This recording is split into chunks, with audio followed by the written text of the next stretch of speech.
Assalamualaikum teman-teman, saya Randy Adha, Sekilas IT. Hari ini saya diundang MSI Indonesia ke Media Gathering Event Launching Motherboard MSI Z790 di Jakarta. Jadi saya dari Bandung langsung ke Jakarta. Kebetulan bareng sama Kang Bumi 11 Hardware ya, berangkat dari Bandung. Setelah nyampe di Jakarta, mampir dulu ke tempatnya Rizky Nerd Review. Ya, biar sekalian berangkatnya bisa bareng. Halo, gua Rizky dari Nerd Reviews. Pasti udah pada kenal nih. Dan sebelah kanan juga pastinya udah pada kenal juga ya kan? Bumi dari 11 Hardware. Jadi kita tuh hari ini mau kemana, Kang? Kita mau ada acara launching Mobo Z790 dari MSI. MSI ya, betul. Bukannya ya? dari brand lain tadinya? Bukan ya? Bukan. Oh, bukan. Benar berarti MSI ya. Dari Realme bukan. Ya udah berarti udah siap Ki. Saya Oke. udah nyamper dulu nih ke rumahnya Rizky biar bareng gitu berangkatnya. Dari Bandung. Dari Bandung langsung ke sini. Ya udah berarti kita mau saja gas ke sana ya. Yuk, let's go. Let's go. Singkat cerita kita langsung sampai saja ya. Dan bertemu sama Mas Ronald dari MSI-nya. Lalu kita langsung diajak masuk ke ruangan gathering ini. Dan seperti biasa di sini kita register dulu buat undian ya. Siapa tahu nanti ada hokinya gitu. Oke, pas dimulai ini ternyata ada presentasi dari Intel dulu nih yang mengenalkan jajaran terbaru prosesor Intel Gen 13, i5 13600K, 13700K, dan yang paling tinggi 13900K. Yang tentunya peningkatan e-core dan p-core-nya jauh lebih baik dari generasi sebelumnya, generasi 12 ya, bahkan up to 27% lebih cepat di skenario creation. Nah, maka dari itu untuk memaksimalkan performa prosesor terbaru dari Intel harus dibarengi dengan motherboard yang punya kemampuan mutakhir dan inovasi modern. Salah satunya motherboard yang di-launching oleh MSI ini. Yang pertama ya, mobo andalannya MSI series Max Z790 Godlike yang punya strong power design yakni dilengkapi 26 plus 2 power pass di 105 ampere. Dilengkapi 7 slot M.2 ya. 7 slot M.2-nya sudah dilengkapi dengan pendinginan ekstra yang MSI sebut Prozor Seal M.2. Jadi ada dua sisi pendingin yang mampu menurunkan suhu storage up to 5%. Di antaranya Gen 5 M.2 yang punya speed ketika dites di sini menghasilkan 12.311,34 MB per second dan untuk read-nya 11.507,93 MB per second. Wow, kenceng ya. Saya aja yang masih pakai speed SSD SATA yang 500 MB per second udah kerasa kenceng. Apalagi ini speednya 12K MB per second. Wow, super ngeboots. Selain itu juga ada series Z790S yang kedua mobo ini tuh dilengkapi dengan Prozor Precise M.2-nya yang tanpa skrup yang diganti dengan mode magnetic untuk kemudahan pemasangan. Dan ada juga fitur Prozor AI Cooling dan CPU Cooler Tuning. Untuk mengaktifkannya hanya dengan satu langkah saja. Ini bisa disetting di BIOS dan bisa disetting di softwarenya juga. Untuk versi Godlike, S, dan Carbon ada tombol tambahan yakni Smart tombolnya ini. Ini tuh bisa disetting untuk beberapa fitur lain seperti reset, Mystic Light on-off-nya, dan lain-lain. Lalu di bawahnya ada series MPG. Series ini menampilkan 4 model. Ada MPG Z790 Carbon Wi-Fi, Z790 Edge Wi-Fi, Z790 Edge Wi-Fi versi DDR4, dan juga Mini ITX MPG Z790i Edge Wi-Fi. Model MPG ini punya pass daya hingga 19 plus 1 plus 1 power pass. Series MPG ini yang modelnya ITX akan ada 5 slot M.2 dan salah satunya akan menjadi Lightning Gen 5 pada MPG Z790 Carbon Wi-Fi. Dan sisanya akan menjadi PCIe 4.0. Lalu versi lebih terjangkaunya ada series Meg dengan dukungan power pass 16 plus 1 plus 1 yakni Meg Z790 Tomahawk Wi-Fi, dan series ini juga tersedia dua varian yang sudah menggunakan DDR5 dan yang menggunakan DDR4. Nah, menurut saya di kelas ini yang paling tepat untuk para gamers jikalau mau rakit PC menggunakan seri Tomahawk ini. Tentunya yang sudah menggunakan DDR5.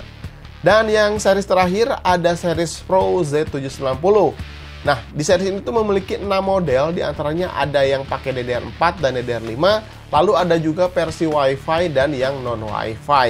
Tapi semua motherboard MSI ini sudah dilengkapi dengan Wi-Fi 6E. Nah, oke teman-teman, jadi kebetulan di sini saya udah sampai ya, udah keliling-keliling juga. Ternyata di sini banyak banget motherboard yang ditampilkan ya di room experience MSI ini. Sebelah kanan ini ada MPG 790 Carbon Wi-Fi dan PGA card-nya itu RTX 4090. Dan di sana tadi ketika dites ada software power supply-nya, kelihatan watt meternya tuh nyampe 700 watt ya, naik turun ketika dia dites menjalankan benchmark Cinebench R23 dan Unigine Heaven. Ternyata memang bener konsumsi wattnya tuh cukup tinggi banget. Makanya kalau kita rakit PC pakai RTX 4090 terus Core i9 13900K, minimal pakai power supply yang 1000 watt. Wih, keren banget ya. Makin kerehor itu makin jauh ketinggal. Tapi nanti pasti bakalan ada RTX 4050 mungkin 4060. Nah, itu kita tuh wajib kita cobain rakit PC. Nah, kira-kira gimana performance-nya? Kita bakalan tunggu aja. Siapa tahu nanti ada MSI kirimin ke si kelas IT gitu RTX 3060-nya. Kalau udah launching nanti kita rakitan PC ya. Wah, mantap ya. Terus kalau misalkan yang di sini sih ini pakai Core i5 13600K. Motherboardnya dari MAG Z790 Tomahawk ya, Wi-Fi yang DDR4. Tapi ada juga series Z790 Tomahawk yang DDR5 juga gitu. Oke, tadi sudah melihat ada experience PC gaming prosesor Intel Core i9 13900K yang didinginkan oleh Meg Cooler Liquid S360, lalu mobonya yang menggunakan Z790 Carbon Wi-Fi dan juga ditanamkan RTX 4090 Supreme X yang menggunakan power supply MSI Meg AI 1300 watt yang sudah menggunakan PCIe 5. Nah, sayangnya di sini saya tidak melihat series Godlike-nya, katanya masih dalam perjalanan menuju Indonesia. Jadi hanya motherboard yang bisa saya tes Z790 Carbon Wi-Fi ini aja. Oke, ketika berjalan default menjalankan benchmark Cinebench R23 dan Unigine Heaven, watt yang menyentuh PC ini tuh lebih dari 700 watt. Konsumsi listrik yang cukup tinggi ya. Makanya disarankan pakai power supply 100 watt untuk menghandle PC daya ini. Namun ya tentunya dibayar dengan performa yang sangat tinggi juga ya. Di sini saya hanya bisa menguji Core i9 13900K-nya di Cinebench R23 yang mendapatkan skor 38.474. Jika dibandingkan dengan Core i9 12900K yang hanya mendapatkan 27 ribuan. Jadi peningkatannya ini cukup signifikan ya untuk kelas prosesor Intel Gen 12 ke Gen 13.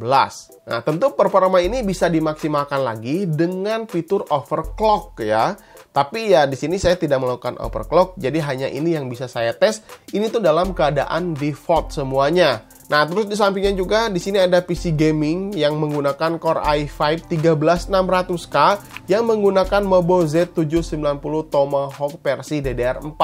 Nah, jikalau kalian masih menggunakan atau masih punya memori DDR4, pengen upgrade ke seri Z790, nah Tomahawk di sini punya solusinya. Saat pengujian PC ini hanya ada game Overwatch saja, jadi saya nggak sempat benchmark game lain untuk melihat skornya seperti apa. Ya mungkin di video selanjutnya, mudah-mudahan nanti ada rakitan PC-nya bisa dites di studio, jadi lebih leluasa pengujiannya. Oke, jadi kesimpulannya, motherboard yang dirilis oleh MSI ini khususnya Z790 di semua series siap untuk memberikan performa terbaik prosesor Intel generasi 13 yang terbaru ini. Ditambah lagi fitur-fitur modern yang memudahkan para calon usernya. Salah satunya ada XMP Expo Profile yang ini bisa meningkatkan performa memori RAM dengan hanya satu langkah saja. Seperti halnya memori Tri-It di motherboard MSI sebelumnya juga memang sudah ada ya. Ketika melakukan overclock, kita menggunakan memori Tri-It hanya dengan satu klik saja sudah bisa meningkatkan performa memori RAM-nya. Terus ada Max Exclusive. Nah, ini ada memory force hanya ada di series Max-nya si MSI. Terus fitur tambahannya lagi yang menarik, tapi ini hanya ada di series Godlike dan series S aja. Di sini ada power tambahan, ini power drum untuk bisa memaksimalkan 60 watt di USB Type-C-nya. Nggak lupa tentu ada hadiah undian, mouse, keyboard, headset, sampai kursi gaming terbaru dari MSI yang dibagikan untuk para media dengan cara di spin rotate random. Wah, selamat untuk para pemenang di sana ya. Ya kebetulan saya nggak ada hokinya jadi ya nggak menang. Nggak apa-apa, mungkin hokinya di yang lain. Oke, cukup segitu dulu vlognya. Mudah-mudahan video ini bisa memberikan informasi tambahan untuk kalian ketika mau beli motherboard seri Z790. Ya, mudah-mudahan nanti kalau udah ada fisiknya langsung, saya bisa tes di studio dan bisa melakukan lebih jauh untuk pengetesan benchmark dan pengetesan game. Oke, sampai ketemu di video berikutnya. Saya Randy Ada, Sekilas IT. Assalamualaikum warahmatullahi wabarakatuh. Salam teknologi.